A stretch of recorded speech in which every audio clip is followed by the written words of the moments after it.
Hi guys, so we're going to be doing a coffee tasting today, which is something that us baristas do pretty often, and we do also just for our jobs and our description, so we can also be able to accurately describe and help customers pick out the best coffee blends for themselves, and to also just kind of get a wider palette of different coffees.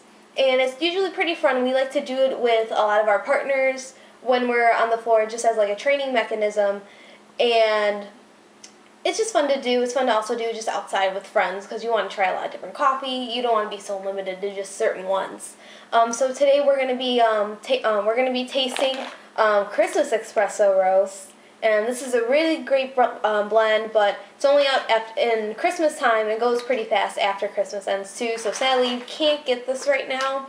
But when it comes back next year, I would say hoard it, stock up on it, because it is the best Christmas blend that we have. Okay, so to begin, we're going to take this little coffee grinder and we're going to pour some of this espresso blend into the coffee grinder. Usually you just want to be a little bit careful with it, otherwise it'll spill out. And it spilled out right there.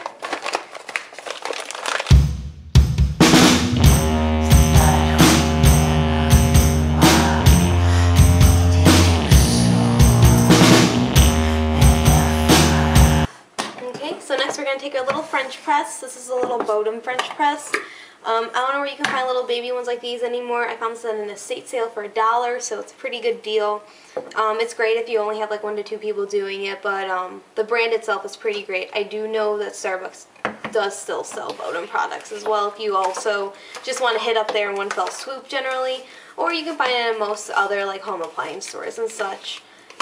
Alright, so what we're going to do is we're going to take this lid off.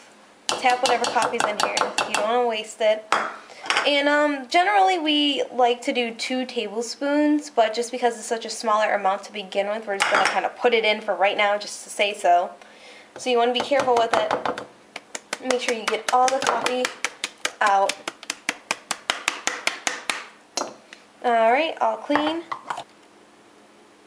Okay, so now that we have our nice hot water, we're going to dump it into our French press. And here's the thing, when you want to dump it in, you want to cover all of the grinds. You never want to leave grinds not wet. Otherwise it's not going to seep right and it's just not going to be consistent in the taste. So let's dump some water in. It's going to get a little messy sometimes too, so just be aware of that and be careful since it is hot water. So now it's poured in. All the grinds are covered and wet. So now we're going to we're going to put the lid on and we're going to let it hang out here for about 5 minutes, so make sure you start it, and we'll be back in 5 minutes to check on the French press. Okay, so what we want to do while it's steeping, because generally we're going to have coffee tastings with fellow baristas or with our customers so they understand how they can pick out coffees and how they can kind of get what they want, moreover. So usually when we also do coffee tastings, we like to do food pairings along with it too, which help bring more of the flavors that are hidden in the coffees out. Once we start to sip and taste it. So for the Christmas blend espresso roast, we're probably going to be using a morning bun, and generally you could probably heat that up. We can do that at store too, but since it's going to be at home, we could totally heat it up here, and we're going to cut it up depending on how many people are there, because you don't want to start, not sharing with people, because that's really mean, especially with pastries. So today we're going to also be sharing this pairing with one of my friends, a fellow partner, Saige. Okay, so now we're going to begin our coffee tasting. Now this is my friend Saige, and she works at one of my other stores I used to work at, and it's actually right down the street from my store as well. So she's also really well versed and trained, and obviously you want to do coffee tastings together, so this is a kind of like a fun activity to also do outside of our store, because I believe not one of us has either really led a full coffee tasting on our own without having other supervisors there. Yeah. So it's kind of like a good practice experience for both of us then, and for everybody else who's watching. So to begin, what we're going to do is we're going to want to sniff our coffee first. So that sounds a little bit strange, but what you want to do is you want to bring it up to your nose. You want to cup it like this, and then sniff, like take a really deep whiff. Like, this is how you're going to get a lot of the scent up in your nostrils. You're going to be able to smell everything pretty accurately. So What I smell is a lot of kind of caramel and spice, and that should be pretty normal for the Christmas blend. What do you smell? Let's say I smell it's kind of a little bit smoky because it's a more of a dark espresso roast, Yeah. but I definitely am getting the caramel notes in there as well. Yeah, it's actually a pretty sweet blend even though it is a dark roast. So it's a little bit different than our usual espresso roast, which is more caramely as well, but because it is it's an espresso roast. Most espresso roasts are generally going to be more caramely and a little bit roastier and dark. But this is actually, it smells pretty smooth. It doesn't smell like it is a little bit over roasted, and it doesn't have more of a kind of like a tart smell to it. Like you're gonna kind of scrunch your nose and be like, ooh, that's different. So on to the next part is we're gonna slurp. And what we're gonna be looking for is for the acidity, meaning are you gonna end up saying, whoa, that's really tart, that's really strong, or are you gonna just look at it and say, wow, that's really smooth, it just goes down really well.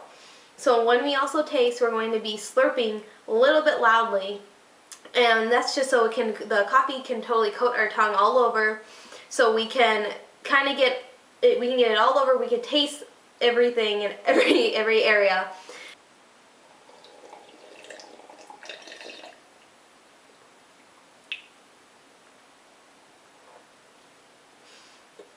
It is very roasty, but it's actually very smooth. It's also pretty caramely too, but there is a lot of spice. It's a lot of spice, but it's kind of, I don't know, I want to say a little bit cinnamony, possibly. Yep. I will say it is a little bit cinnamony too, because it did recommend to try the morning bun with it too.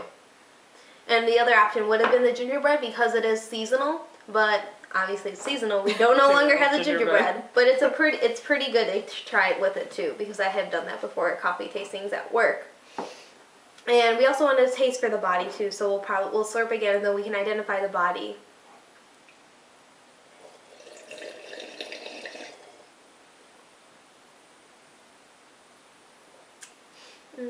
It feels a little bit lighter, but it's still not as light as you would expect. This taste is still pretty heavy.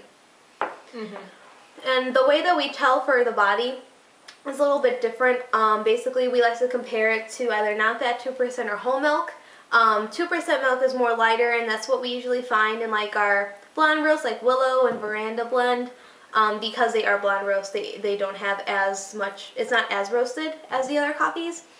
Medium and dark roast can range from more of a medium body to a heavy body. It just depends on what kind of notes that are involved in them.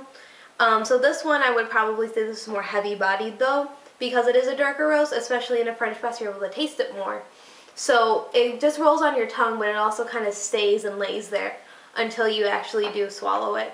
But it does have also a very smoky aftertaste, which is pretty good. A little bit more facts about this, that this comes from different multiple regions. So that means you have a different mix of various coffee beans to get this precise flavor. It's not single origin, much like our Casa Cielo blend that we have. It is also washed and semi-washed, meaning when it's washed you have a specific technique where the bad coffee beans rise up to the top and you kind of pluck them out, and obviously some other, since this is from various regions, you're going to have different techniques, so you kind of get a little bit of a mix of like the really, really good beans and then a little bit of, they're really good beans, but you also have a few kind of bad seeds in the bunch, but it does come out to be a very, very strong drink in the end. So there's not really a problem with that. And so now we're going to move on to our food pairing to go with it, and our food pairing today is going to be a morning bun. We have these year-round. They're more of, they sell a lot more in the morning, so if you really want a morning bun, probably come in the morning, because hence the name morning bun. It's pretty great. It's my favorite pastry, to be honest. I love morning buns. So we're going to taste a bit here. We're going to be fancy with some forks. Very fancy. We get it. Alright.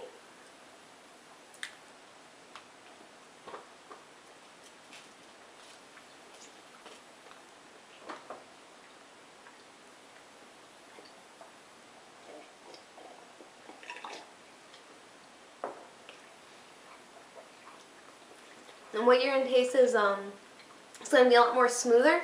You're still going to have a little bit of that zing at the end as the aftertaste, but it brings it out. It's not going to be more in your face. It's going to be really subtle.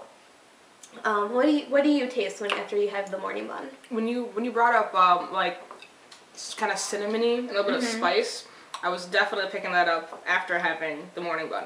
Yeah, the morning bun is more sugary and a little bit cinnamon. It's kind of like the off-brand of the cinnamon roll that we did have a few years ago before we switched over to La Boulange, and that was pretty popular. So it's a little bit mimicking it, just minus the icing that goes on top.